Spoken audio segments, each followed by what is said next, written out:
nós esta avaliação e, sobretudo, esta análise feita sobre o ressurgimento da junta militar da Renamo. Bom dia, Romeu Carlos. Bom dia, Berta Muyambo. Hoje, no espaço de análise, temos o ativista social Isidro Ratone, a partir daqui da cidade de Chimoio. Hoje viemos falar acerca do processo de paz. O país vem assistindo vários acordos políticos com vista ao alcance de uma paz efetiva no país. Mas esses acordos, em algum momento, são colocados em causa. Queremos saber deste ativista o que está a falhar, o que deve ser implementado e quais são os possíveis cenários do futuro, até tendo em conta outras informações que vão sendo vinculadas em torno mesmo da paz. Estamos a falar da paralisação do DDR, estamos a falar das situações do ressurgimento da junta militar da Renamo após a morte do Mariano Nhongo. São vários assuntos e viemos aqui para perceber alguns deles com este ativista social, como é que olha para esta situação de paz no país e quais são os possíveis caminhos a seguir. Muito obrigado por esta oportunidade. Em primeiro lugar, queria cumprimentar a todos os telespectadores da TV Sucesso. Entretanto, em relação à questão que me coloca, só tenho a dizer o seguinte: a questão da paz em Moçambique, os moçambicanos, em primeiro lugar, devem ter a consciência que os problemas que resultam do conflito armado não vão ser resolvidos imediatamente. Nós não vamos ter uma paz efetiva e, sobretudo, absoluta, sem que nós tomamos em consideração os riscos que podem estar em volta deste, portanto, processo de paz. Temos que olhar para aquilo que são os fatores que determinam a emergência, portanto, de conflitos, portanto, armados, a emergência da guerra. Nós temos que olhar por isto. Mais do que olharmos para o ressurgimento, por exemplo, da junta militar, como tem estado a ser propalado ultimamente, é preciso nós refletirmos em torno de muitos fatores e riscos que estão em volta, que fazem com que nós tenhamos conflitos, portanto, em Moçambique. É preciso olhar, por exemplo, para fatores, portanto, de vulnerabilidade. Primeiro, em geral, fatores de vulnerabilidade em geral, um deles, por exemplo, relacionado à pobreza, relacionado a oportunidades, portanto, de acesso aos serviços, portanto, do Estado, acesso, portanto, ao emprego, problemas relacionados a um desnível entre, portanto, regiões, desnível, portanto, de desenvolvimento, problemas relacionados à inclusão nos processos, portanto, de tomada de decisão, problemas relacionados à participação do cidadão, como é que o cidadão se revê na agenda, como é que o cidadão participa, se revê nas políticas, portanto, públicas. Portanto, temos que refletir em torno disso. É claro que há avanços significativos sobre a consolidação da paz, há intervenções interessantes em que os moçambicanos devem se orgulhar deles, devem se apropriar, portanto, dessas intervenções. Entretanto, não podemos deixar de lado que esses riscos ainda continuam presentes na vida, portanto, dos moçambicanos. Os desafios são parte de um processo. Se nós queremos um processo consolidado, temos que experimentar todos esses desafios, todos esses riscos, mas sempre seguros de que a agenda dos moçambicanos é paz. A agenda dos moçambicanos é o desenvolvimento local. Então, é esta ideia que nós pretendemos aqui deixar, que, olha, não podemos nos distrair com a existência, sim senhora,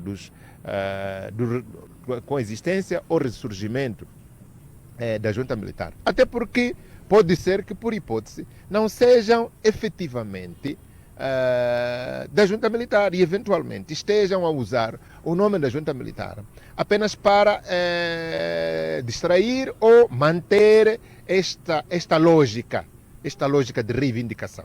Pode ser que é um grupo, eventualmente, de cidadãos que não se sentem satisfeitos com o DDR, quem sabe? Porque há muitas nuances, há muitos aspectos que são discutidos em relação ao DDR, que são esses desafios que eventualmente fogem do controle do governo ou das entidades que estão a cuidar, portanto, do processo. Pode ser que seja resultante desse. E ainda bem que a Renamo, que é o maior partido da oposição, distancia-se deste grupo, deste ressurgimento. Ainda bem que os partidos políticos com assento no Parlamento não têm nenhum envolvimento com este ressurgimento. Então, Para mim, para nós é um processo normal de construção e simplesmente não podemos nos distrair. O Estado deve continuar a desempenhar o seu papel, garantir a segurança, portanto, dos cidadãos, garantir que não haja violência e, de certa forma, estabelecer mecanismos apropriados para que estes focos de conflitos que resvalam em conflito, portanto, militar, cessem ou sejam, de certa forma, minimizados. Isidro, a questão do DDR, a sua implementação ainda apresenta lacunas, até que o processo iniciou recentemente, após os acordos de 2019 entre o Sufo Momad e o Presidente da República, Filipe Nyusi, e já há algumas manifestações de indignação por parte dos guerrilheiros que foram beneficiados deste processo, e até o Sufo Momad acredita que o processo tem vindo a fracassar por causa do não cumprimento do acordo do lado do governo. Como é que olha para estes fracassos que vão aparecendo a cada dia da implementação do processo DDR, tendo em conta que este é um processo crucial para o alcance de uma paz efetiva e que os moçambicanos passem a consolidar esta paz efetiva? Bom, eu não olho para o fracasso. Eu penso que não, quando temos fragilidades de um processo, quando temos desafios num processo, não temos que correr logo para o fracasso. Conforme me referi anteriormente, todos os processos vão ter que experimentar desafios, vão ter que experimentar fragilidades. O mais importante é que todos nós temos a consciência de que o DDR é um processo que deve funcionar, é um mecanismo que deve funcionar para garantir a paz. Exato.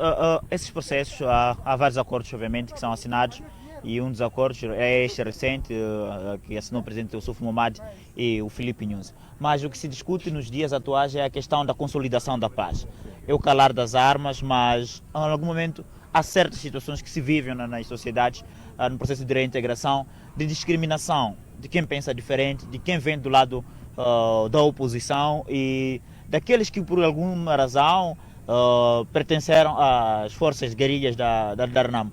O que realmente os moçambicanos devem fazer para a consolidação da paz? Porque é um bem essencial e os mecanismos a seguir são importantes também para a paz. Eu penso, pessoalmente, que durante muito tempo nós vivemos com um discurso de guerra, com um discurso de conflitos, com um discurso de paz que resulta de conflitos. Nós não conhecemos um discurso que tem a ver com a paz que não esteja relacionado com o conflito. Nós não conhecemos. Ou seja, para nós, a paz em Moçambique significa o calar das armas, significa a ausência de conflito armado. Eu acho que temos que ir para uma outra abordagem, que a paz em Moçambique, o discurso em Moçambique deve olhar para outros aspectos que têm a ver com a agenda de desenvolvimento em Moçambique, que tem a ver com a governação, portanto, local. Como é que a governação funciona? Como é que o cidadão participa, portanto, na governação?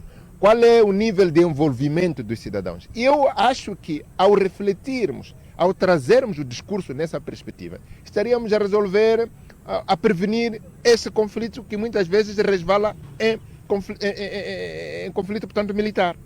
Não é? Eu penso que temos que parar de trazer, de olhar para a paz numa abordagem de conflito. Muito obrigado ao Isidro Ratón, que é ativista social, a dar o seu comentário com relação aos processos de paz e a pacificação, a consolidação da paz no país, tendo em conta que há vários acordos assinados, desde 1992, o Acordo Geral de Paz em Roma, e o país vem assistindo também a nível interno vários acordos assinados entre as autoridades governamentais e a Renamo. E os acordos esses que têm sempre em vista colocar o ponto final, o calar das armas.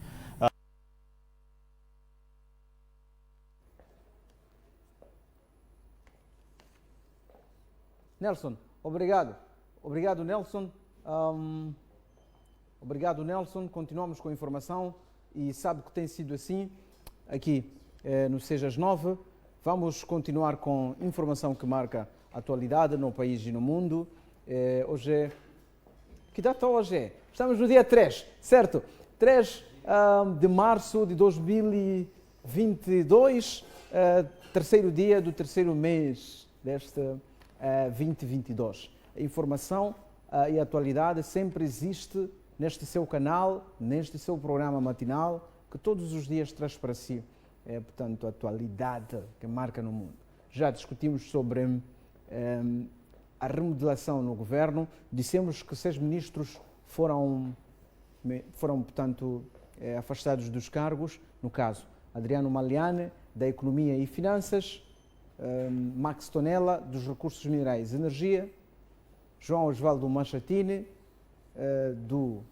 das Obras Públicas, Habitação e Recursos Hídricos, Carlos Mesquita, da Indústria e Comércio, Carlos Celia, dos Combatentes, e Augusta Maíta, do Mar, Águas Interiores e Pescas. Esta jovem que, portanto, já dirigiu o Instituto Nacional de Gestão de Calamidades na altura, atualmente Instituto Nacional de Gestão e Redução de Desastres. Augusta Maíta teve uma passagem gloriosa e aplaudida no INGD e no Ministério do Mar, portanto, teve esta passagem, possivelmente poderá ter outras posições e até ministeriais, talvez, no governo de Nhosse. Vamos falar de outros assuntos. O governo